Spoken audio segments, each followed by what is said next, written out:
real go crisis. outside and find out what they're honking about and then fix it? This could be a cyber Thanks, incident.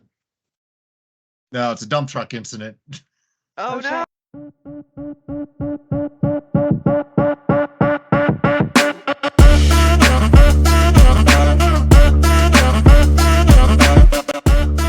Welcome to Cocktails and Socktails, the podcast where we make cyber relevant to everyone and unlock the stories of our leading industry professionals. I'm Megan. And I'm Carley, and today we're doing a special episode for our cyber dads. We're going to bring light to the struggles of bringing cyber home, celebrating our cyber dads, and giving them space to talk about their battle stories. But before we get into that, let's hear from them. Hey, Jay, welcome. Can you tell us who you are and what you're drinking? Hey everyone, Jay Pelletier. I'm a cyber guy and work for Microsoft, and I'm drinking today a Orange Crush. Oh, nice. Very nice. Robert, let's go to you. I'm Robert Disney. I'm a security technical specialist with Microsoft, and I'm drinking Boom Boo Caribbean rum. Nice. And yet you got it out again. Okay. All right. Now, if you drink too much of that, Jen can't blame us this time. Yeah, it's on you. Should we mark that bottle now? Yes, right? All right, Jim. My name is Jim Moeller. I'm a investigative team lead with the Microsoft IR, our externally facing incident response team. And I have water because this was short notice for me, but normally it would be some sort of scotch. Nice. I like it. Awesome. Vish?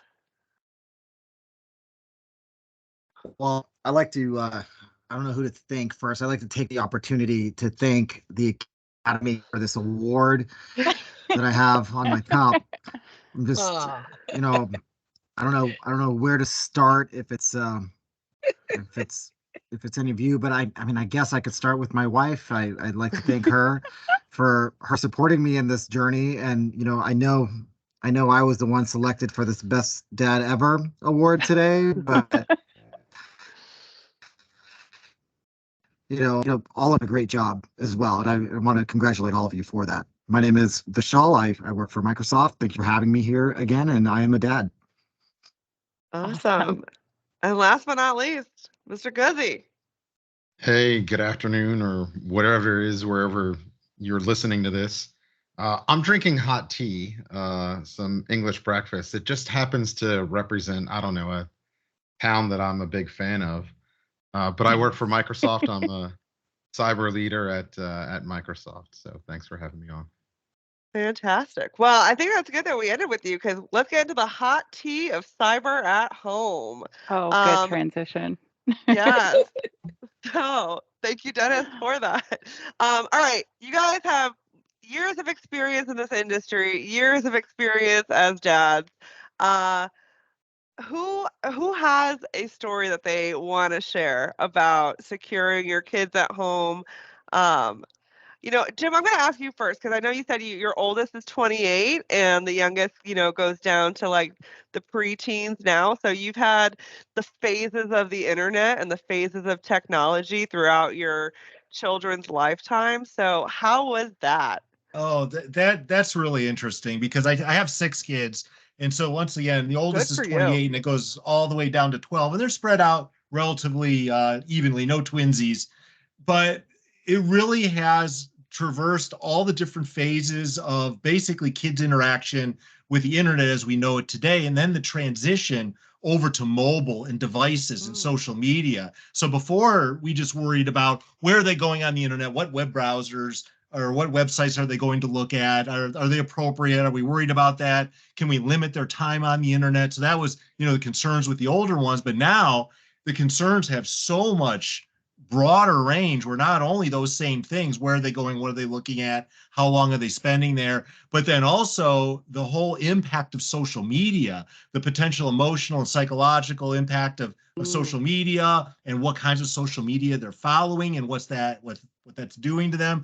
So along each of those phases, that's really brought in different tools and techniques and thoughts on how to deal with it. So just like in security operations, there's really 2 different types of controls that you can actually implement for any particular thing. There's technological controls, but there's also controls that rely upon the compliance of the users to actually, follow those controls. So you have to kind of start there.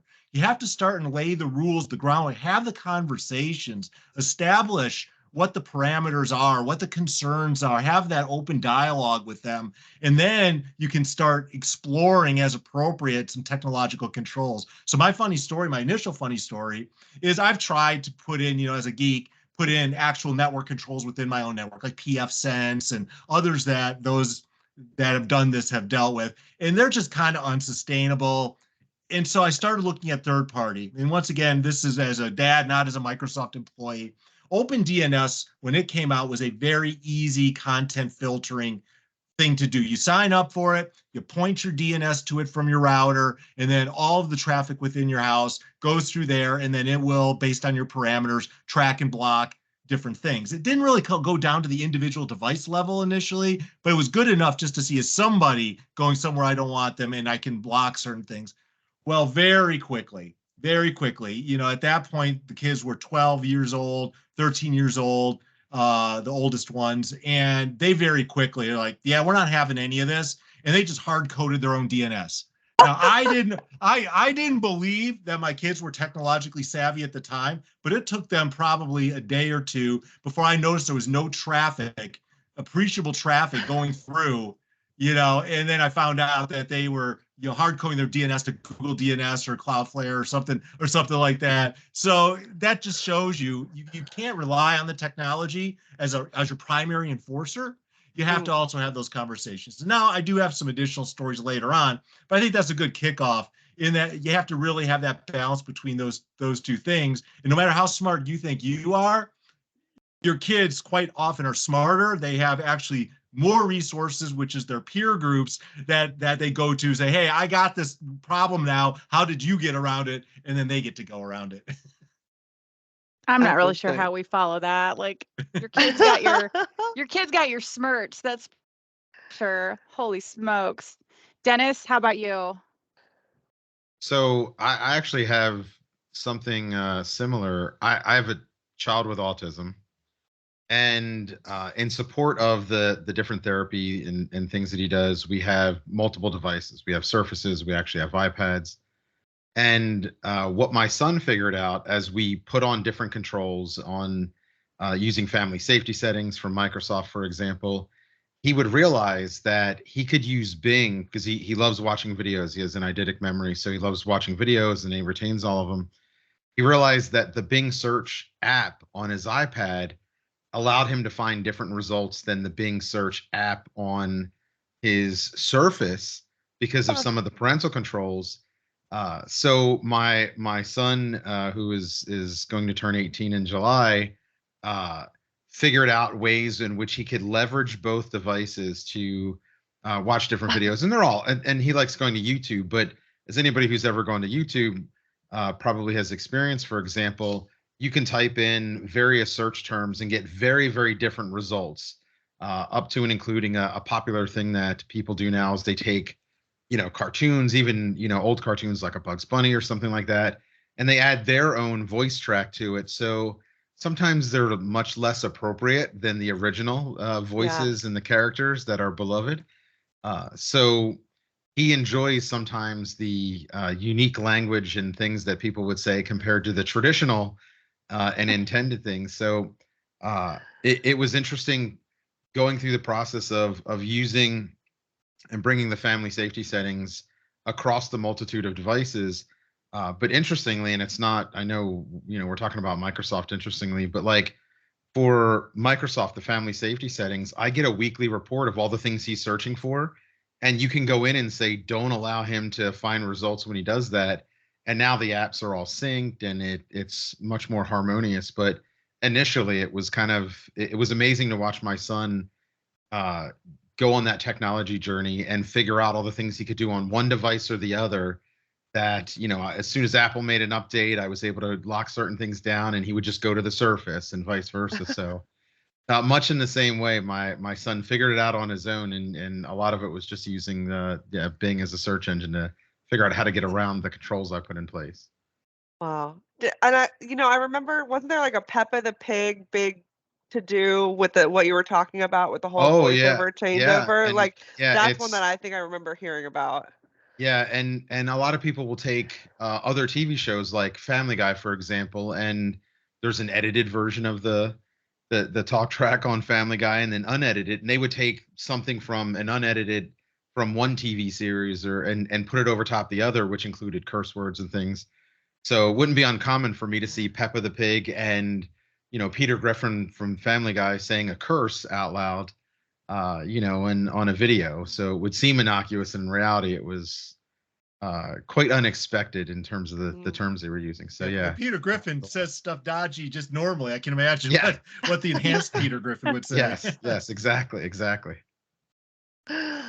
That's Oh my awesome. goodness, It's yeah. so crazy how savvy the kids are, like to different stuff that like it never even occurred to me that my like search results might be different from one to another. And my kids are 1, 3, and 5. So I'm like just taking all this in, like taking notes. Okay, like how do I need to approach this when especially my oldest, he comes back with some stuff that's like, mommy, I saw some folks, they were hugging and kissing, but they didn't have any clothes on. And I'm like, we're too young for this. Like he's finding this stuff on YouTube Kids. So it's just like reality check that it's like the audience for this type of content is getting younger and younger. Speaking of somebody with young kids, Vishal, your kids are younger. Where do you stand on this? Are you just like fearful like me, just like waiting for this like coming time in your life when you know you're going to have to get serious about this? Or have you taken any precautions with regard to security controls at home? I don't know where I start at, number one, like Jim with 6 kids. Like I don't even know if I even have a talk track after that. And Dennis being able to, voice over different things to influence, like do like this social engineering influence campaign in his home. These are way too complex of processes for me to maintain in the Amin household. My youngest is 5. And she's used now she uses our Google um to get what she needs and to get songs played or any of the other automated things in the home. You know, do we have security? Do we have security around our interwebs at home? Yes, I monitor and I look at things and kind of lock down the environment.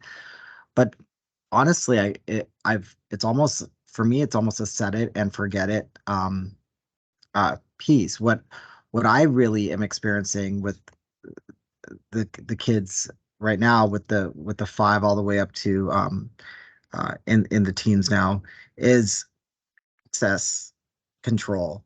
So like we talk about deep fake a lot in security right now. I mean, it's as easy as finding ways to break in to my phone, not restrict content. So I can restrict content, I can restrict other things, but the younger kids, maybe they can't code yet. So, a couple of them could if they want, and they do learn how to code in school and they understand the basics, but they break it down even more. They say, well, why do I have to go around this when I can just have access to the whole thing? So that's when theft comes in. My phone and my devices and waking me up from a deep sleep and trying to get my face on, to unlock the phone. Like Do they talk really? about deep fake. It's almost like deep sleep fake, is kind of the more relevant term there. And so I find that instead of utilizing their own devices, they'll find the devices that have everything and just go look at that. So for gaming systems, instead of utilizing their own logins, they'll sneak up behind us while we're looking at while we're typing in things, our finger movements, where things are, and they'll utilize those to log into the administrator accounts. Go figure. So, similar to what I do need is I need Jim to, I mean, he's got 6 kids. I do need him. That's more people in one household than most organizations have working on a SOC floor. So maybe he can operationalize that talent and tell us what to do. But that's kind of where I'm at is that those kinds of things that are happening. Now, with that being said, like I always say, security for good, and I think it's kind of cool seeing that no matter how sophisticated these nation state actors are, outside of our kids, they, they like the recent attacks from Typhoon and the recent attacks from the Russian state actors. These are we call them advanced, but they're persistent, fundamental advancements that don't take a lot of sophistication at all, and they're essentially relying on the basics. And honestly, like that's what my kids do, is they rely on the basics, right? They're actually looking at taking control of the full up device. Well, if you can't have it, no one can. If I'm going to try 18 times and lock you out for the next 18 hours, right? Or I'm going to lock it out so that you forget. I know that you have a million passwords. You're never going to remember if I lock this out, right? Like they're thinking to a whole different level. So now it's almost to the point where passwords aren't good enough. Like I need a safe with Right. biometrics, right? More so Oh my than anything gosh. else. Well, I mean, That's it's funny. funny because I'll give you the same advice as we give every single one of our customers who's had a breach. At the end of the day, the vast majority of cyber attacks we see at the end of the day is an identity attack. And the Yes. actor, no matter how sophisticated it appears, that's not what you should be paying attention to. You should be paying attention to how did they get your administrative credentials, because that's how they actually actioned on objective. So Vishal, they did what the APTs are doing, just like you said. They're getting the admin credentials, and then now it's their environment. I mean, I just align their actions. I just align their actions to the internships that the DART team offers every year, right? And just aligning that, right? So might as well start them young. Start now. Have us give them a call later. That's awesome. I remember a friend of mine, I'm actually visiting them right now, but their youngest son, who's now 14, when he was like 5, used to come up to me and be like, I unlocked your phone. And I'm like, why? He's like, because I saw you and I just wanted to do it. Like, just because he could, he did. Just because, like he's like, see, I did it. And I'm like, listen, they want control, right? They I mean, who do you think gave me this mug this morning? You know? It's just one more way for control. You're being social engineered, sir. You're being love bombed, right? The funniest thing about what Vishal just said, again, having, I think of things a little bit differently, again, special needs kid and all. My son will run in and say, hey, I want to show you this video on like his Surface or his iPad. And what he's actually trying to do is remove the parental controls. And he's like, look at this. And I see that he wants me to unlock it because Windows Hello, for example, allows you to remove the settings, the safe search settings. And he's like, oh, the video wasn't there. And like, I said, no, I saw what that did. And I go back in and tap it. He queued up the MFA and then was like, look at this. 100%. Especially like Windows Hello. So Windows Hello on a Surface, if you go in to change the parental controls on Family Safe Search, you can either put in a PIN or your password or use your face, for example, to unlock it. And I'll flip it towards my face and flip it back and say, oh, what happened to the video? And I'll realize what he did. But again, that's like next level thinking. Yeah. And what I realized is, ironically, he did searches on Bing on how to trick your parents into unlocking your device. These are actual search terms. He was like, have my daddy unlock my device without knowing it. Why are all these kids smarter than me? Oh my God. I never would have would have thought of that. Holy smokes. Oh my gosh. Robert, you were applauding Dennis's kids in Genius. I know you've got stories. Are we ready to hear from Robert? I was gonna First of all, Robert, have you had enough whiskey? And are we ready to hear about this complex set of controls you put in place? How much time do we have? Well, we'll see. No, I agree with what everybody else has said, and with one extra caveat, and that's that my kids are by far the most advanced persistent threat on the face of the planet. If there's a weakness, they're going to find it. And trust me, I've thrown so much technology at my network trying to create a kid-safe, discipline-friendly, getting the chores done architecture and they've always found a way to circumvent it. And I think I'm finally at the point where I've accepted the amount of risk for the amount of control that I have over it with what I've thrown at it. But I'm not kidding. The amount of stuff that I threw at my network, at my home environment, just to try to keep my kids safe and kind of in the, between the guardrails, is ridiculous. And thank goodness I had the time and the energy and the technical prowess to make this stuff happen. But it blew me away when you would set a control in place, know that it's in place, and then check logs or catch them on the internet after you've set their limits or whatever, and realize that it's because you had failed to set one single thing that you had opened up to be able to knock out a task, and they exploited it. They're probing constantly.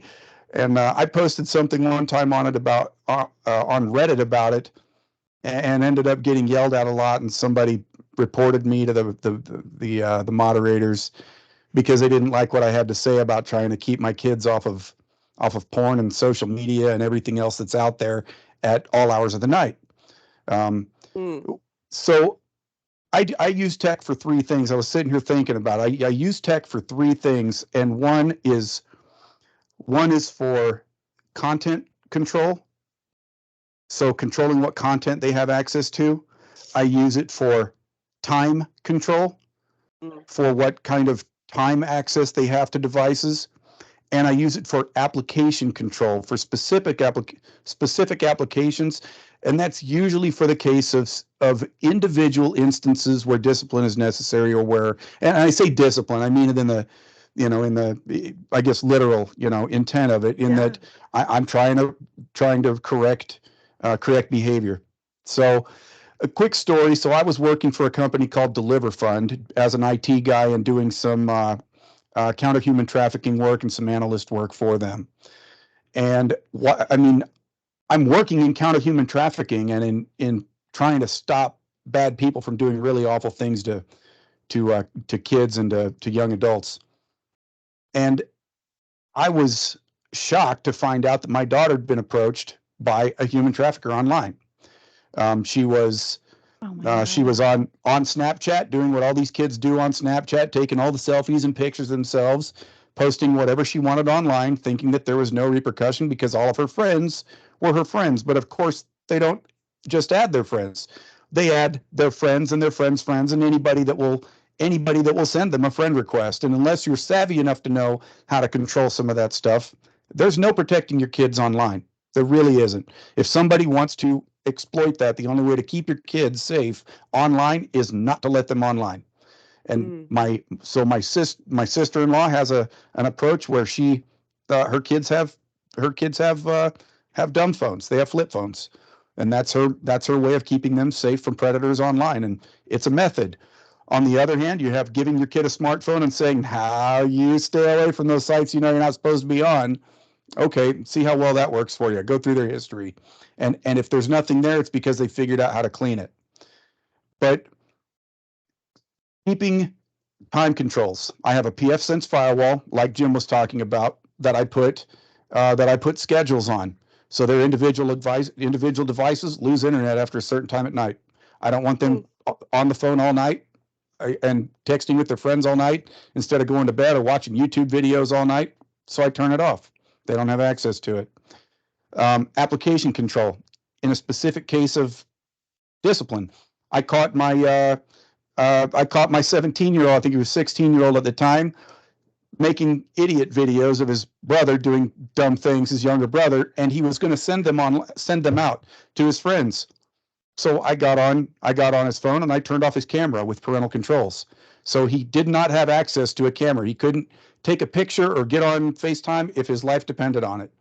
So application control is another one. And then I already talked about content control, but being able to block certain websites so they, on their individual devices and within the house, they don't have access to They don't have access to Snapchat, Discord, a lot of the other things that are out there. When my 17-year-old son turned 17, he said, "Hey, can I have Discord now?" I had taken it away a few years earlier because you can just go to any porn channel that you want on it and download all the stuff to your phone you wanted. And then he was texting some of and I'd say this obviously with the utmost love for my kids, but this is just what kids do. He downloads something onto his phone, and he texted it to his brother, his 13-year-old brother, who then texted it to a bunch of his friends. Now what's just happened? Now I'm like, oh my God, I'm in a mad scramble to go grab the devices and wipe the stuff off of them. And oh my God, lock everything down. This is what kids are doing. So why do you need Snapchat on your phone? Because everybody uses Snapchat to talk. No, they do it because it disappears and they think it's gone. So they can easily get a friend's contact information, their phone number, put it into their phone like a normal human being, and send text messages to their friends, which can then be obviously monitored, and that activity can be monitored. So yes, I do have a Pi hole. I do have a LAN cache that caches all the game downloads. I have employed a NAS in the house. I've deployed Active Directory in the house so that I have a domain, so I have complete control over the machines. And if they don't act right on the computer, or I even need a disciplinary method, I can just turn off their internet, turn off their user account, and now they can't get online. And if I catch them using their brothers, I shut that one down too. So it's a constant struggle, and it requires constant effort. But there's a lot of good things out there. I think was it Jim or was it Dennis that mentioned Family Safety, Microsoft Family Safety app?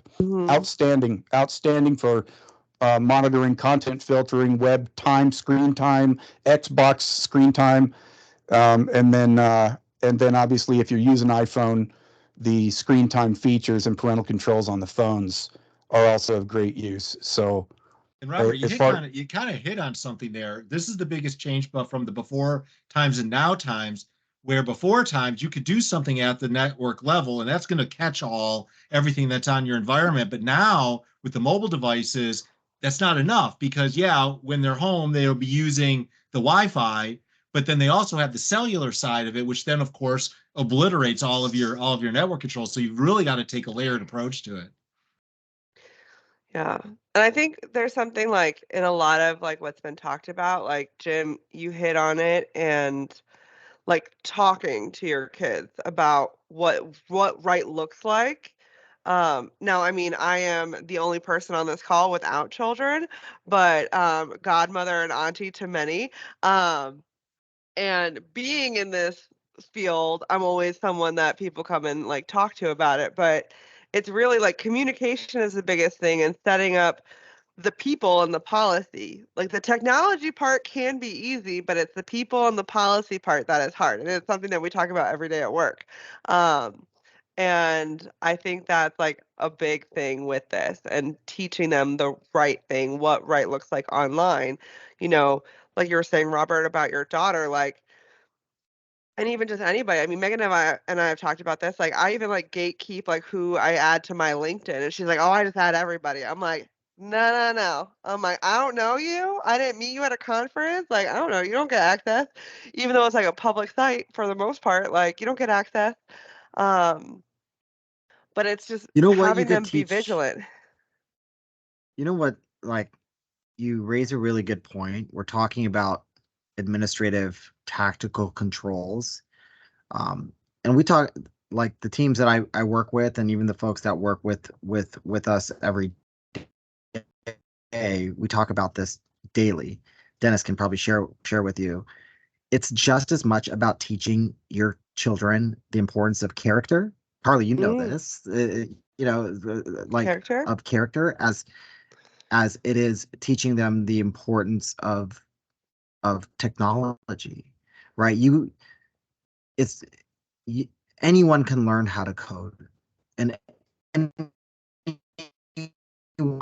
can learn, but as parental figures and as individuals that are father figures, it's just as important to teach empathy, teach zest, teach moral courage, teach all of that stuff so that they can understand the difference between right and wrong on their own. So, so when you do tell them that they're on the wrong side, they truly understand that it is morally wrong. It is not the right place to be. So, I mean, take even a further step back, that is the catch-all, right? Is teaching someone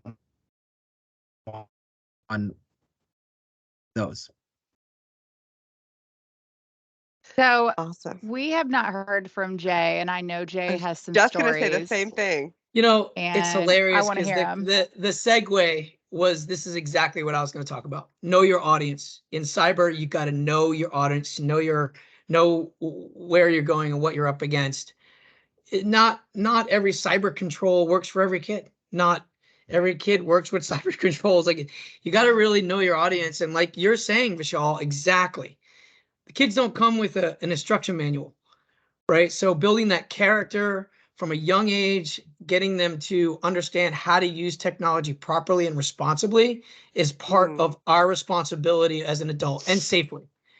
And when I was a kid, there was no way I could handle it. So certain kids do need strict controls and, hard guidance. My kids are in their teens now.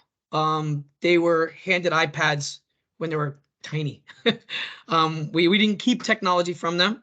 I'm encouraging my straight A students to use ChatGPT for their papers, and then focus to help them save time and focus on areas where they're weak. Because you know what, other kids are going to be using it, right? They're still going to learn like crazy when they read all that what ChatGPT puts out and corrects it properly and circumvents the controls that the schools use, which they say are there, but they're not there yet. So that's my approach. Some parents would completely disagree with it. We're kind of, what we do is also control the devices, right? That's one thing, the things that they interact, how they're getting on. One of the rules in our house is all the devices that you're getting on the internet with need to be in our room at 10 o'clock. Nothing good happens after 10 o'clock. I don't care if you're out with your buddies at work. This has been a rule for me at work. You guys all know when 10 o'clock, everyone looks around and says, where the hell's Jay? Someone always comes up with stupid ideas after 10 p.m., whether we're adults or kids. True. So that's our kind of rule there. So we kind of abide by that. And so that's one of the strict, I would call it strict controls, because a lot of my kids, their friends don't, get their devices taken away, and they're like, well, why do we do that? Well, we tell them exactly that, you know what I mean? Quick story, some of the parental controls that we use the technology. We use Microsoft's. We also use our network technology. Xfinity does some nice, timing controls and those sorts of things. The one app that I do like, and I'm going to plug it, it's not Microsoft. It's called Bark. Okay. So it's a really good app which enables us to actually not infringe on their privacy. That's the other thing. Balancing, they're kids, and we started with actually looking at their texts when they were young, and diving into their personal lives, and we saw stuff we did not want to see.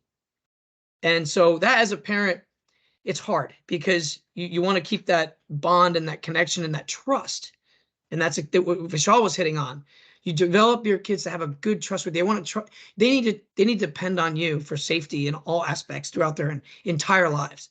So this app allows us to have that kind of, and we've explained to them how it works. It looks for keywords and those sorts of things, not only from the things they send, but also things coming in.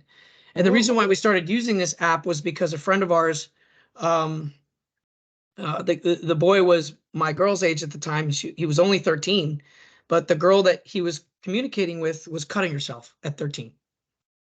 And these parents found out through this, right? Through the app, though, and they're protecting this other girl whose parents have no idea what's going on there. Oh my God. Right. Another time, another situation, a little more serious. Same thing. A close friend of ours, my son's friend, they actually told the story of parents came to them because they were using the app because their daughter was talking about suicide. So at a very, at 14 years old. So these are That's really hard. serious, this is a serious topic. But at the same time, balancing, and Disney has some scary stories, but balancing, the operations and trust and all that is a tough thing as a parent. It's going to continue to be. Yeah, and Jay, that's interesting about Bark, because I'm aware of that, and it's tunable. So you can have that negotiation with your kids, and since it's at the device layer, I don't have to worry so much about network controls. So at the lowest device layer, you give them their privacy, but algorithmically, it's looking for patterns of disturbing things like bullying or self-harm or things like that. So you're not directly seeing all of their content, giving them a privacy, especially as they get older, but then it'll trigger if it starts seeing those problematic things. So there's a spectrum from younger, where you want to be more intrusive, to when they're older and you give them a little bit more responsibility, a little bit more freedom. But I also agree with you, Jay. Nothing good ever happened after 10 o'clock. So I 100% agree with that. I used to be a paramedic back in the day. Usually the last words before the bad thing happens is, hey guys, watch this. Yeah, I'm like over here taking notes. I'm like, I can't, because I never really considered it from the offensive side, like Jay has alluded to, like, protecting my kids kind of like from themselves, so to speak. And I have a 1, 3, and 5-year-old, as I mentioned, and 2 of them, the youngest 2 are girls. And when I tell you, I never thought, I thought I would have some anxiety about, people like preying on my children. But when I tell you, it literally keeps me awake at night. People like being interested in the girls, and I know it's like both genders, but people being interested in the girls in particular. And I mean, we lock our house down like Fort Knox at night, and I kind of approach security in the house like a zero trust, like assume breach. I'm checking cameras, I'm like doing all the things, and I'm really not to a place of like the cyber security controls yet, just because of their ages. But I'm over here taking notes. And the other thing is that I am gonna hopefully I'm joined to the PTA at my kid's elementary. He's starting kindergarten in the fall, Calvin is, and that's one of the things is I'm gonna start doing online cyber awareness briefs to parents. So I'm like trying to like learn as much as possible so I can teach, because he's going to be in the mix with these up and coming elementary students, and I think this is just so relevant and so timely. I'm sorry, I was going to say one of the things kind of related to what Jay was saying is, and making it relatable back to something I was mentioning earlier with my son. There's this approach of people doing things and making things innocuous. So I was using that example earlier of my son watching videos.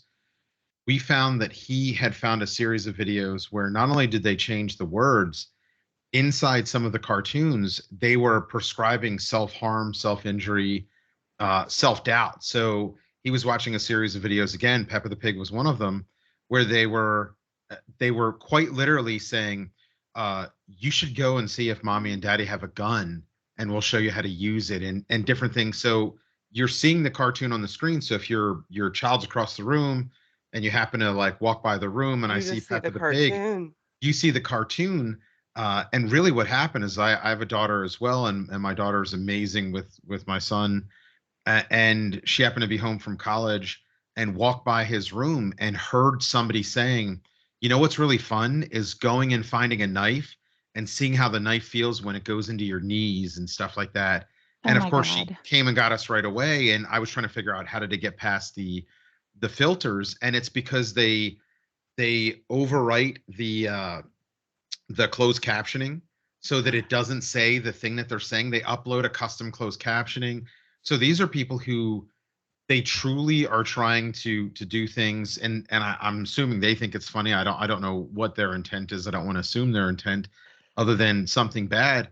But they took tons of steps to get it on. And again, YouTube Kids, somebody mentioned that earlier. That's a big effort. It is. They put a lot of work into it. So even if you do all of these things, sometimes you have all these controls in place and you still don't realize that people who are absolutely trying to get at your kids using technology are able to do it. So it's not just about putting the controls in place. It's that random, and like Robert was talking about in terms of his approach, it's you're almost having to be extra present in some of the technology, almost auditing it, if you will.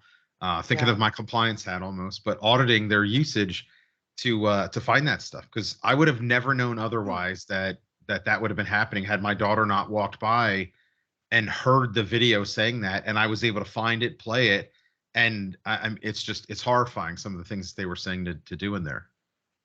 You bring up a great point, Dennis, and I think that's I think it's that we can have the chat with our kids. We can sit and talk to them until we're blue in the face. But on the other side of the computer is somebody who is very adept at manipulating and grooming children for exploitation. And we can't do anything. We can't do anything about that other person. Elena posted some pictures of herself on Snapchat. Somebody was watching it who happened to know somebody, and the next thing you know, she got a communique from somebody who said, "Hey, my name's Mark. You can call me Daddy Mark, and I just want to talk to you and be your friend, and I'll pay you $6,000 a week for friendly advice." And thankfully, she came straight to me and told me about it. She knew what I did for a living, and we ran a case on it. But that was a great example of the having the chat with your kids, and it goes over well, and the next thing you know it's getting taken care of, and crisis was averted. With my son, he's also autistic. He's a computer genius, and he's a 3D graphics designer. The crazy monster characters that you see in a lot of these great kids horror games and stuff, Gabriel builds those. And I joke that he plays with dolls in Blender, but what he's doing is he's building 3D animations that are absolutely out of this world, college level stuff. And I'm looking for an internship with him in case anybody knows anything. But somebody approached Gabriel online because when he was, get this, just before he turned 15, so he was 14 years old, posted on Reddit, "I'm working on a video game. Here's some of my work, and I'm looking for somebody who can do," and he named a couple of different things: music score, rasterization of lighting, and so I mean, just highly technical stuff that he was well versed in by that point. But he was looking for somebody else to do a lot of that advanced work. Somebody contacted him and said, "Hey, your work actually looks really good. How good are you?" He said, "Well, I mean, I think I'm pretty good." The guy said, "Could you do something like this?" and sent him a 3D pornographic animation. Oh my God. Gabriel said, "Yeah." And remember, he's not emotionally involved in this. He's seeing it from a graphics point of view. He said, "Oh yeah, I could probably do that." The guy said, "What would you want to be paid for it?" He said, "How about $50 in Steam cards, Steam gift cards?" So all he was looking for was be able to spend money in Steam for new video game characters. So Gabriel went on a bender using Blender, a bender with Blender, making videos for this guy who was paying him in Steam cards, Steam gift cards. No matter how much you talk to your kids, there is somebody on the other side who is a master, an expert at exploiting children. One of the very first tools that was ever used, one of the most popular first tools for pedophiles, was the game Uno in the very first Xbox. And it was because it allowed people to communicate online, peer-to-peer. And that's a true fact. So no matter what you think you're doing to take care of your kids, unless you are monitoring what they are doing, they can be taken advantage of, or they can at least be targeted. So I just recommend being careful. So you touch on something that I never knew, and until I came to Microsoft 2 years ago, never knew some of the malice and nefarious stuff that goes on in the gaming side of things. That's something that we haven't even really touched on. Like when my nephew was like 11, 12 years old, and at that time I lived with my brother and his family. And so I would routinely hear my nephew involved in video game stuff online. And I was like, not ready for the language. And that we're just talking about language, but I mean like, so like, just use your imagination. I can't even like repeat some of this stuff. And to find out too, the more I looked into it, that like Xbox and other gaming platforms are really like a primary place that stuff like this, crime and like terrorism. There's all kinds of stuff that goes on Mhm. these online gaming platforms. And I think about, like, I'm, as a parent who work in security for a living, didn't even consider that to be an attack surface. That was And I one of the think first places where Microsoft and Sony and others with game platforms, that's where parental controls really first, as a technological control, first started coming into fruition, because it was recognized very early that that open communication platform was a blind spot, and absolutely we needed, and Sony needed, and others needed to give some semblance of controls and monitoring. So yeah, there's an absolute reason why that was the first platform where we started seeing parental controls, when this all first started. Oh, interesting. And I also think, this all kind of brings up like a great point, and I think we've talked about it in some other conversations, but as much good as when people build a technology, even within like social media or within gaming, like they see the good in what they're trying to do, but there's always somebody out there who's going to exploit it and use it for nefarious reasons, like with the like buttons and the hearts on Facebook and Instagram and all these different things are like, oh, like, keep people connected. And then it turns into, you know, people now using it to, judge their life worth based off of these like buttons or, oh, this is an this is a place that's not necessarily monitored very well where I can go out and talk to people that I'm not like allowed to or I should not be, and get them to do things that I want them to do. And I mean, with every good, there's a bad, which is really unfortunate. And but again, like it goes back to that human element, like that it's a people thing. Like we can put all the technology things in place to protect our kids, but having those conversations and trying to teach them the right things and I mean, there's only so much you can do because even as adults, even as people in security, there are some times where someone's going to click on a link in a phishing email or we're going to talk to somebody that we think we know and then don't realize, oh, wait a minute, that's actually a spoof account. Shit. Like, Yep. there's just so much like out there and it's just hard. Yeah, And I I mean, agree. we've Agree. talked a That's lot about, Charlie, you're exactly on. It's that the human element with your kids, and it's going to be very important through their whole lives. They need to trust you to come to you. That's the I feel We have, best thing you can, as young, like if you have young kids right now, you're building that trust right now. And it's the most yeah, important thing. And when my kids have come across crap online, maybe they're not telling me everything, but at least they're telling me some things, and they're comfortable coming to me for it. You want to keep those behaviors going. And like you're saying though, Robert, though, they might not even know they're being groomed, right? right. So they got to become, and That's the your hard kids part. trusted you enough to come to you and say, hey, we've got a problem here, right? So yeah, I think that's the human element, exactly what you're saying is so important. So important. Yeah. Yep. if we look at the security control families, training and awareness, this falls under training and awareness. Yeah. Mhm. Yeah, I guess so. Does and anybody I mean, have that's a really big any? thing. Oh, go ahead. No, I was gonna say, no, that's a really big thing. I don't know what you were gonna say. I feel like I had something too. But you go next. I was just going to ask if anybody has any good stories or advice with regard to our Internet of Things that our house is chock full of. Mm, We I don't think love about like that. our devices, the lady who shall not be named that we all have in the background who's supposed to be turned off during work hours.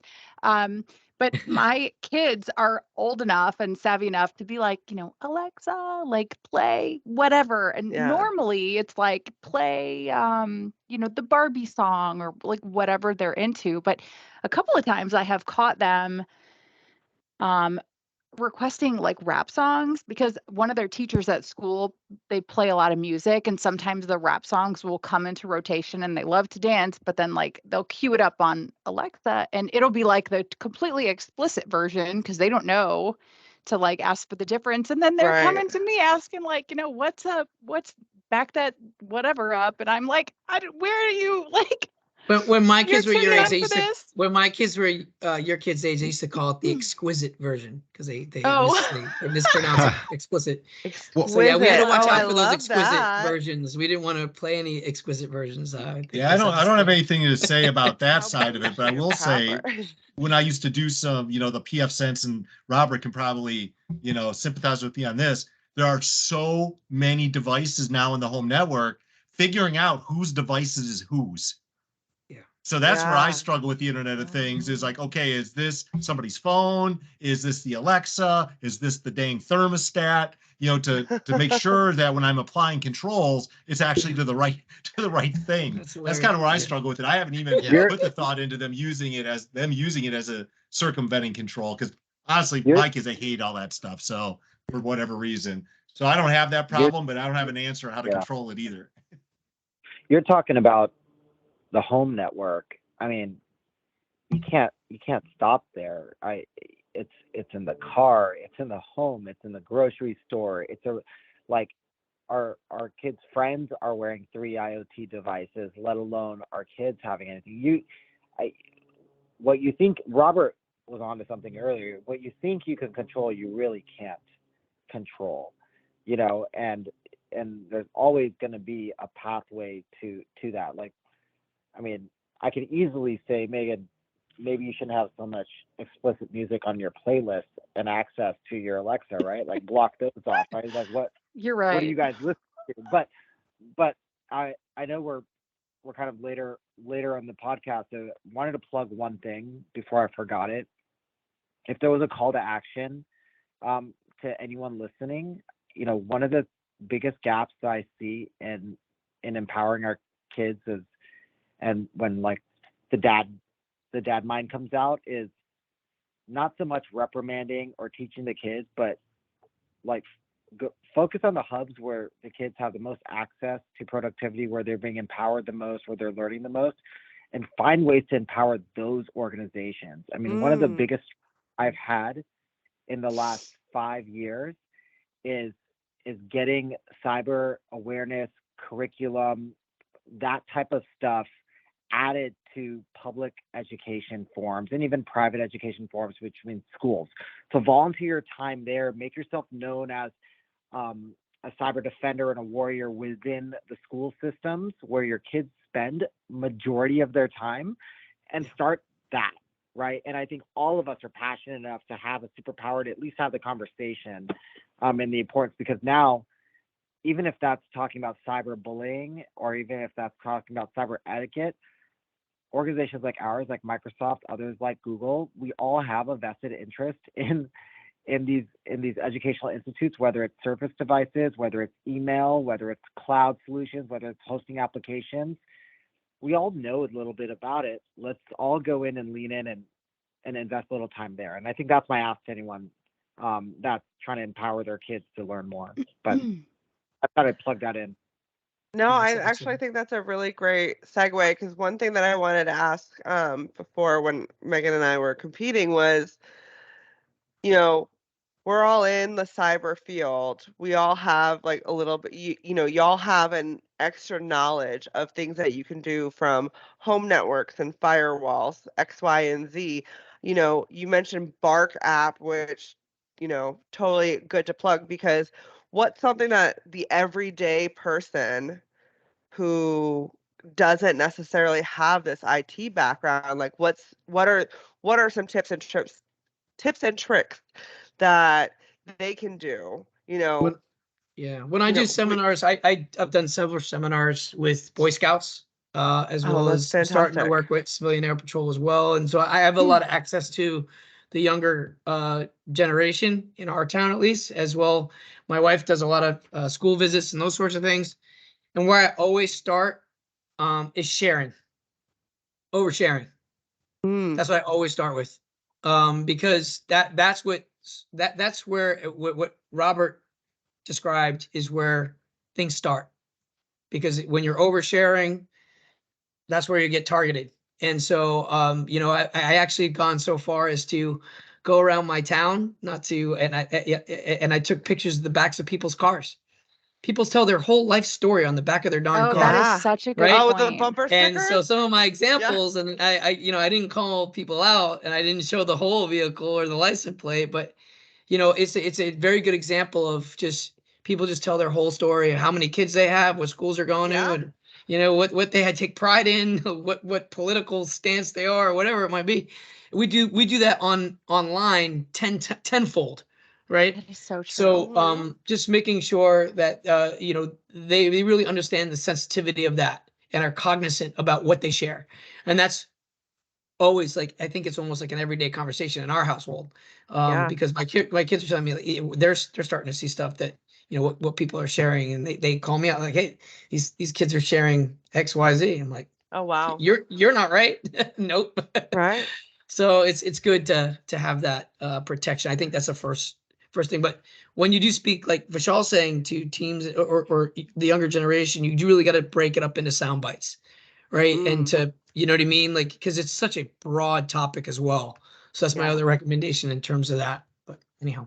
That's excellent. Thank you. So No, I we've think had a that's great. call to action from Vishal, one from Jay. Let's hear a call to action from Dennis and Rob before we wrap this up. What do you think, guys? I have an easy call to action. Most, either if you're using your internet provider's device to manage your home, or like myself, I have a dedicated IoT network, for example. Almost every one of those environments gives you the ability to not automatically allow a device to get added to your environment. If you're a parent, the last thing that you want to do is have it where somebody could introduce, for example, an unauthorized IoT device, new device, etc. Because you can have all these controls in place. But if somebody says, oh, I have this old iPhone that the screen's cracked a little bit, but it doesn't have any of those controls on it, and they hand it to them, or they go and buy something off eBay, if you allow your environment to be able to have those devices added without you approving it, they have unfiltered access. So all the effort, everything you put into place, and all the settings and features and things like that, if you're not an advanced, again, I know Robert talked about like some of the great features. For some of those things, you do have to be a little bit more tech savvy. The adding of a device capability doesn't require a lot of tech savvy. It's just, you're able to block anything net new.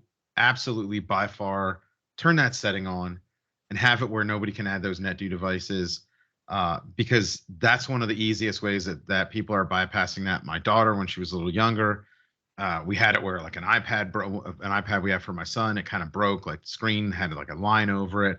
I just sat it to the side. I never realized it disappeared. That device was getting used for like Snapchat and things like that because the controls weren't in there. And I, as a security pro, was like, yeah, that's never going to happen in my house, because I have a policy, that everybody's supposed to do that. Nope. Even in my house now, it's the same thing. Like, I don't, the trust but verify. So that's my bit of advice. That's my call to action. If there's a will, there's a way. They keep us on our toes, don't they? All right, Robert, let's hear your call to action. What do these parents need to know? My call to action is learn to use the parental controls that are embedded in your child's devices. Learn them completely.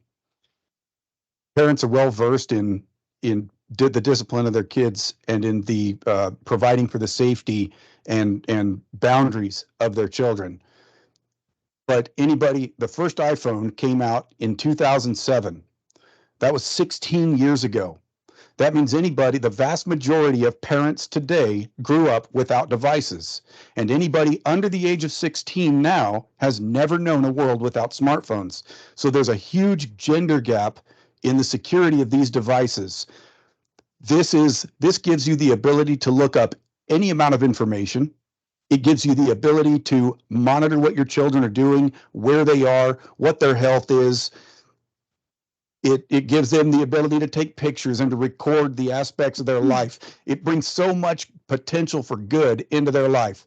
But it is also a portal for terrorism, for human trafficking, for murder and suicide, and for nefarious activity, and for child exploitation. It is a portal for pornography. It is a portal for all manner of things that kids shouldn't be seeing. Learn how to put those boundaries on it and set limits on it so that your kids only have access to what you as a parent deem is child safe. That's going to be different for every parent. And I get that.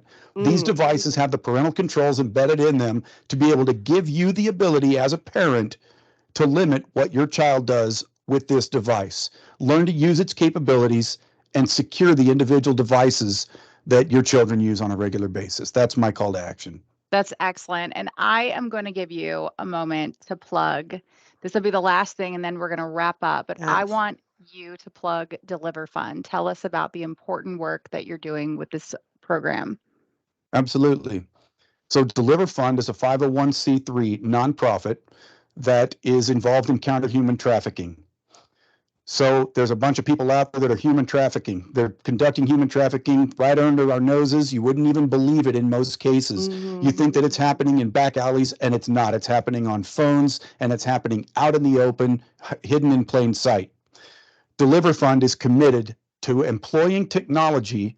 They are using the power of social media and open source intelligence technologies and AI technologies now in order to stop human trafficking and capture human traffickers, to stop them at the source. It's not enough simply to educate kids not to do this or not to get involved, or to go after a website that's involved in it. We have to go after the human traffickers rather, as a first option. And that's what Deliver Fund is doing, is that they are doing all of the open source intelligence collection so that they can create cases that they then hand over to law enforcement. And they obviously work hand in hand with law enforcement. They're not involved in the kinetic actions. That's something that they obviously hand off to the right authorities. But Deliver Fund is actively engaged in this fight, and obviously one of their big focus areas is on education and helping do what I'm doing today, which is to educate the public on what they can do to help protect their kids from online exploitation. Thank you for that. And we'll put the link to Deliver Fund's website in the show notes. And if you visit their site, you can learn how to support that very important cause. Thank you for your service in that program, Robert, and thank you for sharing that with us. And thank you to the rest of our cyber dads for joining us today. One of our guests dropped off. I think he had some real world incident responding to do. Dump truck incident response to do. Oh, got it. Well, he messaged me on the side like, "You good? Can I go?" Kids can't handle what's happening outside, so he had to go be a cyber dad. So we'll make sure we drop him a thank you and tag him on LinkedIn when we post this. But for everyone that's still here, thank you so much for coming together today. Happy early Father's Day, and you'll get notified on Sunday when this episode goes live. So make sure to share this important stuff with your fellow parents. You should all get Best Dad Ever mugs. By the way, Vishal, where's my mug? Just kidding. Better luck to everybody. Better luck to everybody next year. I love it. Thank you. All right. Thank you for listening to. I'm just now processing what he said. Better luck to everybody next year. I love it. Thank you for listening to. Thank you for listening to Cocktails and Socktails, the podcast where we make cyber relevant to everyone and unlock the stories of our leading industry professionals. Yes. Hope you got a lot out of it. I know I did. Y'all did. And chatting about the cyber battlefield at home with this great group of cyber dads. You can find more details about the show in the notes below.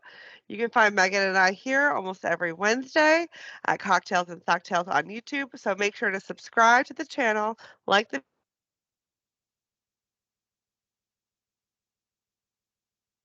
Did her comms die? Okay, I'll fill in. Make sure to subscribe to the channel, like this video, and hit the notification bell so we never miss a beat. Thanks, everyone, for watching. See you next time.